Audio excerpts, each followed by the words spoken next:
So ఈరోజు topic వచ్చేసి success. అసలు సక్సెస్ అంటే ఏంటి? సక్సెస్ అంటే ఏంటో తెలుసుకోవాలంటే దానికి ముందు మీరు ఒక స్టోరీ తెలుసుకోవాలి.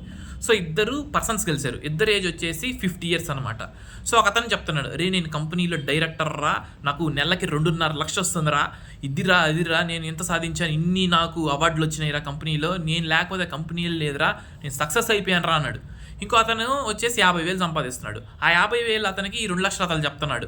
సో ఇదిరా అదిరా ఇదిరా అని ఆ 50,000 అతను ఇట్లా అని కొడుతూ అన్నాడు, నేను సక్సెస్ అయిపోయాను, ఇది ఇది అది. ఆ డైరెక్టర్ వచ్చేసి ఇట్టా చెప్తా ఉన్నాడు. అప్పుడు నేను ఒక క్వశ్చన్ వేసా ఆయనకి, సార్ మీరు 2.5 లక్షలు సంపాదిస్తున్నారు కంపెనీలో. సో ఆ కంపెనీ ఓనర్ వచ్చి ముఖేష్ అంబానీ.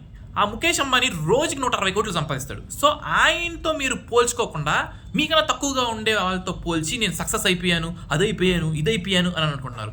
సో మీరు ఆయనతో పోల్చుకుంటే అసలు నిల్లు, మీరు జీరో. సో మీ కంపారిజన్ ఏంటి? ఎవరైతే ఎక్కువ డబ్బులు సంపాదిస్తారో వాళ్ళు సక్సెస్ అయినట్టు, ఎవరైతే తక్కువ డబ్బులు సంపాదిస్తారో వాళ్ళు సక్సెస్గా అన్నట్టు. అది సొసైటీ యొక్క కంపారిజన్, మీ యొక్క కంపారిజన్ సార్ అని చెప్పా. ఆయన ఇంకేం చెప్పకుండా సైలెంట్ అయిపోయాడు కాసేపు. అంతే కాకుండా సార్ ఆ 50,000 సంపాదించే అతను చాలా ఫిట్గా ఉన్నాడు, యంగ్గా ఉన్నాడు, చూడడానికి మంచిగా ఎక్సర్సైజ్ చేస్తున్నాడు, కావాల్సింది తింటున్నాడు, కావాల్సినట్టు పరిగెడుతున్నాడు, 50 ఏళ్ళు వచ్చినా చాలా చాలా ఆనందంగా ఉన్నాడు, అన్నీ ఉన్నాయి. మీకేమో షుగర్ ఉంది, చాలా అనారోగ్య పరిస్థితులు ఎదుర్కొంటున్నారు, మీ డబ్బుని మీరు సరిగ్గా ఎంజాయ్ చేయలేకపోతున్నారు సార్, మీరు అన్సక్సెస్ఫుల్ సార్ అని చెప్పారు.